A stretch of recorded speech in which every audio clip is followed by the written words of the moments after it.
नमस्कार मंडळी, मी प्रिया तुमचं माझ्या चॅनलवर खूप खूप स्वागत करत आहे. आणि आज आहे लोणावळ्याचा डे 2. तर आता आम्ही छान सगळ्यांच्या अंघोळी वगैरे झालेल्या आहेत, छान रेडी झालो आहेत. आता नाश्ता वगैरे करायचा आहे आणि निघायचं. आता आज काही जास्त वेळ इथे थांबणार नाही आहे. आणि व्ह्यू बघा तुम्ही, किती मस्त वाटतं ना. असं रोज अशी सकाळ झाली पाहिजे असं. ॲक्च्युली रोज जसं ब्लॉगची स्टार्ट अशी बॅकग्राऊंडने झाली तर किती बरं आहे ना. आणि इथे थंडी खूप आहे, मुंबईपेक्षा थंडी खूप आहे. मला तर सर्दी वगैरे पण झाली आहे. आता गावी काय असेल ते माहिती नाही आहे, तर बघू. गावी ह्याच्यापेक्षा जास्त थंडी असणार आहे. तर आम्ही सगळे स्वेटर जॅकेट्स वगैरे घेऊन आलेलो आहेत. पण बघू, तरी पण थोडंसं हेच वाटतं आहे. तर आता आम्ही पहिले नाश्ता करू आणि मग इथून निघू. तर मी आज नाश्त्याला काय आहे ते तुम्हाला दाखवते नंतर भेटूया. छोट्या वाटीत ती काढ, छोटी छोटीशी ती खात्यात कर. आणि आज आमचा नाश्ता असा मिसळ पाव. तरी बघ की किती कसं भारी दिसते.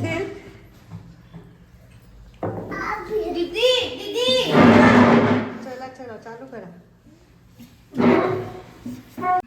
नाश्ता वगैरे करून आम्ही लोणावळ्यातून निघालो आणि अचानकच आम्ही हे पुण्यातलं जे कात्रजमधील प्राणी संग्रहालय आहे तिथे जाण्याचं डिसिजन घेतलं. अचानक केलेला हा प्लॅन होता. माझी बिलकुल इच्छा नव्हती की इकडे या झूमध्ये जायची, बट मुलांची खूप इच्छा होती आणि मुलांच्या इच्छेसमोर काही आपण करू शकत नाही ना. त्यामुळे मग अचानकच हा प्लॅन केला. ऑन दी वे होतं, पुण्यातून जाताना लागत होतं, त्यामुळे म्हटलं ठीक आहे चला आपण करून घेऊयात, हे पण बघून घेऊया.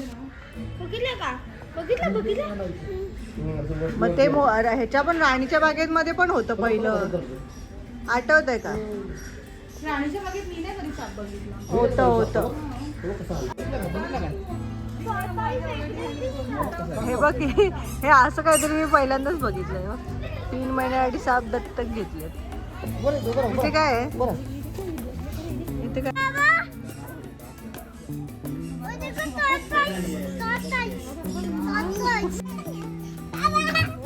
अरे खोटा साप आहे तो.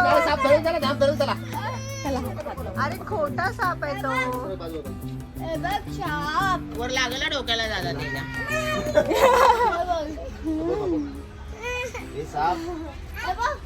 काय साप?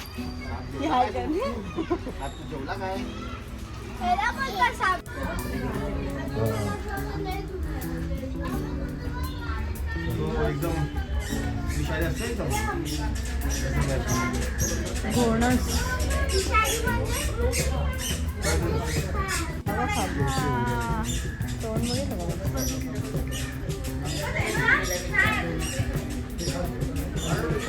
आणि हा अजगर बघताय, आम्ही आमच्या आयुष्यात पहिल्यांदा एवढा मोठा अजगर बघितला होता. इथे मुंबईच्या राणीच्या बागमध्ये वगैरे असं काही नाही आहेत अजगर वगैरे, पण पुण्याच्या झूमध्ये आम्हाला हे बघायला मिळालं. आणि तुम्ही बघू शकता तो किती मोठा आहे, किती त्याची उंची आहे. आणि ते म्हणतात ना की एक अजगर एक माणूस घेऊ शकतो, तर ते ह्या अजगरला बघून तुम्हाला अंदाज येईल की खरंच हे बरोबर आहे. कारण त्याची उंची आणि त्याची बॉडी तुम्ही बघू शकता की एक माणूस तो आरामात घेऊ शकतो. आणि हा एक्सपिरियन्स खरंच खूप वेगळा होता. आजपर्यंत टी व्हीमध्येच हे सगळं बघितलं होतं आणि आज हे समोरासमोर बघताना खूप वेगळं वाटत होतं. खूप आश्चर्य वाटत होतं की इतका मोठा अजगर. खरंच ही वर्थ होती ट्रीप आमची.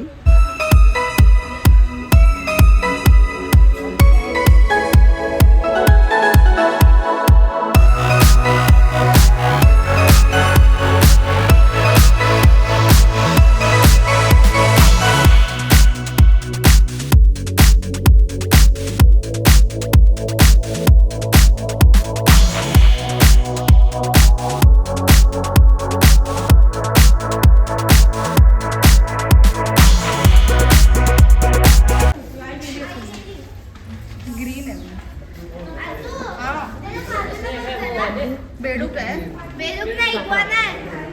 इग्वाना नाही, त्याला वेगळं काहीतरी म्हणतात, चमेलियन. आणि हा नाग होता. असं तर नाग समोर आला तर आपण उभं पण नाही राहू शकत भीतीने. पण इथे मी छान शूट करत होते कारण जाळा असल्यामुळे काही भीती नसते.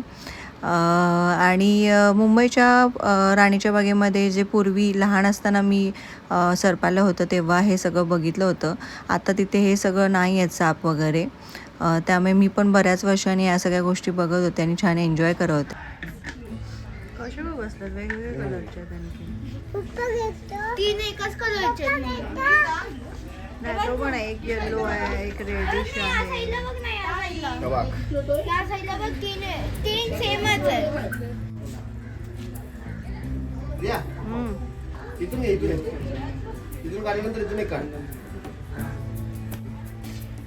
हा, इथून 3च तोंड दिसतात.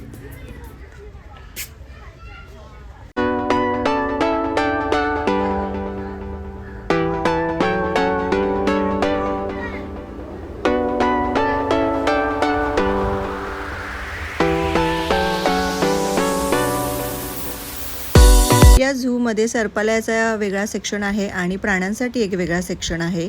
आणि इथे तुम्हाला या सर्पालयामध्ये फक्त सापांच्या वेगळ्या जाती बघायला मिळतील. आणि पुन्हा या शेवटच्या टप्प्यामध्ये हा एक अजगर आम्हाला तिथे दिसला.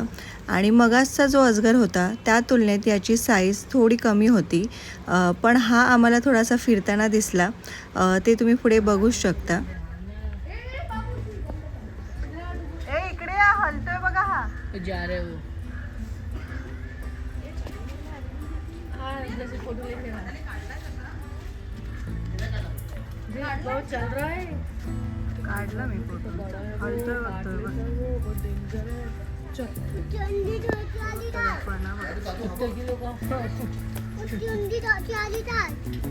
चलो मैं आप उधर से जा रहे हैं. देखो जबान निकाल रहा है. चलो डेंजर है वहाँ पे. देखो फणा बघितला काय बोलते तोंड फणा फक्त नागाला थांब ना, हलवू नको ना, मोबाईल पडेल. जीभ आहे ना, त्याला कान नसत. त्याची ती जीभ आहे ना, ती आपल्या नाका एवढी आहे ना. आपल्या एवढी तर नक्कीच.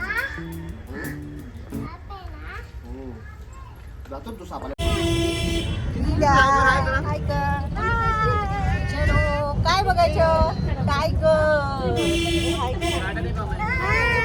एवढं वाचलं म्हणजे काय कमी आहे का?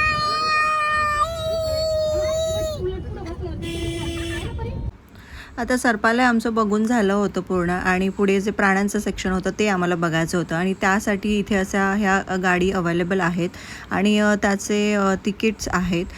त्याच्यात लहान मुलांचे चार्जेस वेगळे आहेत आणि मोठ्या माणसांचे चार्जेस वेगळे आहेत. आणि मग आम्ही ती गाडी प्रेफर केली कारण खूप मोठं आहे हे प्राण्यांचं सेक्शन आणि लहान मुलांना घेऊन चालणं शक्य नाही होत. त्यामुळे अशा गाडी बऱ्या पडतात आणि मी सजेस्ट करेन जर तुम्ही इथे गेलात तर तुम्ही ही गाडीच प्रेफर करा कारण खूप कन्व्हिनियंट होतं. आणि ती असे त्या ठिकाणी गाड्या थांबवतात आणि तुम्हाला तो प्राणी बघण्यासाठी वेळ देतात. त्यामुळे हे जास्त कन्व्हिनियंट आहे आणि तिकीटही फार जास्त नाही आहेत.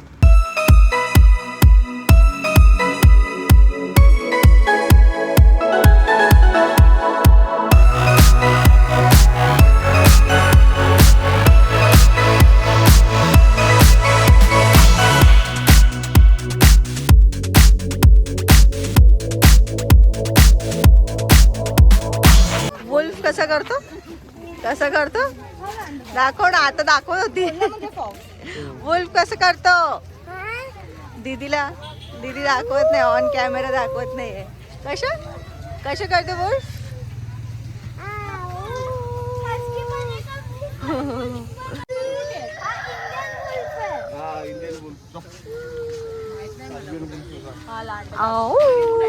मोगली मध्ये आहे ना बनू. मोगली मध्ये त्याचे नाव काय रे मोगली मध्ये. हा त्याचे नाव काय मोगली मध्ये.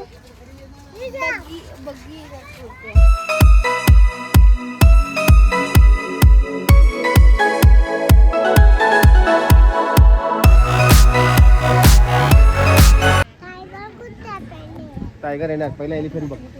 तो बघ एलिफंट कसा आहे. दिसत नाही कोण आहे बनू. बनू कोण आहे रे ते.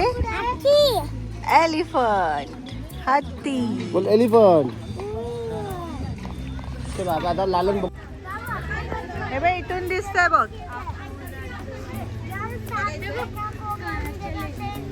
हे बघ इकडून क्लिअर आहेत बघ इथून.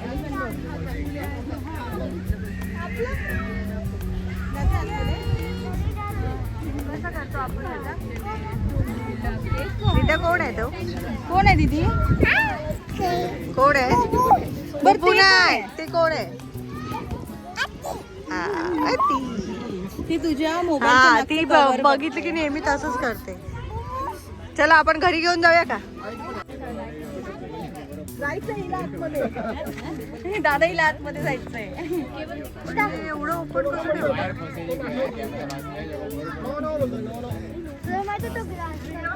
पोटात त्याच्या गडबड झाली. कुठला पाहिजे? लालन बघ आपला फ्रेंड. तिकडे कसं राणीच्या बागेत सगळं काय कसलं इथून येऊ शकतो की उडी मारून? हा बघ आरामात येऊ शकतो. हा नाही ना तुला सांगून येणार आहे. तरी जसं मी इतका मोठा अजगर पहिल्यांदा समोरासमोर बघितला होता, तसंच हा व्हाईट टायगरसुद्धा मी पहिल्यांदाच बघत होते माझ्या आयुष्यात. आणि मला असं वाटलं होतं की ही वाघाची एक वेगळी प्रजाती असेल, पण मी थोडं गुगलवरती सर्च केलं तर मला कळालं की ही जी आपली बेंगाल टायगर असतात त्याचीच प्रजाती आहे. फक्त काही सायंटिफिक रिझनमुळे ह्यांचा रंग पांढरा होतो आणि फार दुर्मिळ असतात हे वाघ, फार आढळत नाहीत आणि शक्यतो असं झूमध्ये वगैरेच आपल्याला त्यांना बघायला मिळतं, फार कमी असतं.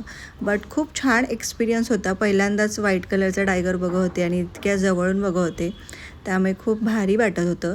आणि ही ट्रिप थोडीशी वर्थ वाटत होती कारण हे असं वेगळं काहीतरी बघायला मिळालं होतं. आणि या झूमधली एक आश्चर्याची गोष्ट म्हणजे ना, इथे आहे ना मोठ्या जाळ्या नव्हत्या, जसं की मी मुंबईच्या राणीच्या बागेमध्ये बघितलेले आहेत की म्हणजे लिटरली पिंजऱ्यासारखं बनवलेलं असतं, तिथून हे प्राणी बाहेर येऊ नये म्हणे. पण इथे असं होतं ना, हे थोडं ओपनच होतं. जिथून आपण बघतो ना त्याच्यात थोडंसं पुढे आहेत ना खड्डे केलेले आहेत त्यांनी. जर का हे प्राणी बाहेर यायचा प्रयत्न करायला लागले तर ते त्या खड्ड्यात पडतील असं होतं. अदरवाईज पूर्ण ओपनच होतं, जाळी वगैरे हा प्रकार नव्हता. त्यामुळे सुद्धा मला खूप आश्चर्य वाटत होतं या गोष्टीचं. आणि अशी शाळेची मुलंसुद्धा पिकनिकला आली होती तिकडे, त्यामुळे खूप मस्त वाटत होतं. शाळेचे दिवस आठवत होते की आम्ही सुद्धा असे पिकनिकला जायचो शाळेत असताना. चला बाय कर, बेरला बाहेर कर. तो आला त्याला बाय कर. चलो. एवढं मोठं झू, पण ती जी गाडी आम्ही केली होती त्याच्यामुळे आम्हाला फार लवकर आमचं सगळं झू बघून झालं होतं. आणि शेवटी आता आम्ही आमच्या पुढच्या वाटचालीला लागलो होतो कारण आम्हाला गावी पोचायचं होतं. त्यासाठी आम्ही लवकर पटापटावरून हे केलं. आणि आम्हाला प्रॉपर अशी भूक नव्हती कारण सकाळी आम्ही मिसळपावचा हेवी नाश्ता केला होता. त्यामुळे मग मध्ये आम्ही असं थांबून असं डोसा, स्पंज लोणी डोसा वगैरे असं काहीतरी हलकं फुलकंच खाल्लं कारण प्रॉपर कोणालाही जेवायचं नव्हतं. खाऊन झाल्यानंतर शेवटी आता आम्ही गावच्या दिशेने निघालो होतो. आणि किती छान वाटतं आहे बघा ना, हे सगळं बघताना खूप मस्त वाटतं.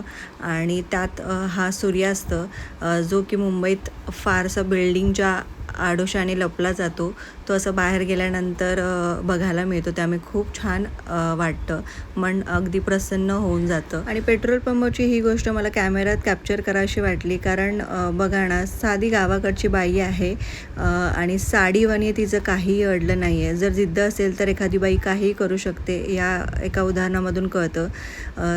साडीमधूनही ती बाईक चालवत होती, मला खूप छान वाटलं. आणि आता फायनली आम्ही गावी पोचलो होतो. संध्याकाळचे फक्त 7:15 वाजले होते, तरीही गावी इतकी भयान शांतता आणि एवढा काळोख होता.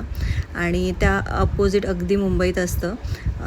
रात्रीचे 12-1 वाजले तरीही इथे गोंधळच चालू असतो. चला तर हा व्हिडिओ मी इथेच एंड करते. व्हिडिओ आवडला असेल तर नक्की कमेंट करा, शेअर करा आणि पुढचे व्हिडिओज बघण्यासाठी चॅनलला सबस्क्राईब नक्की करा आणि या पुढचं व्लॉग बघायला विसरू नका, कारण तो लग्नाचा व्लॉग असणार आहे. तोपर्यंत मजेत राहा, हेल्दी राहा, स्वतःची काळजी घेत राहा. जय महाराज.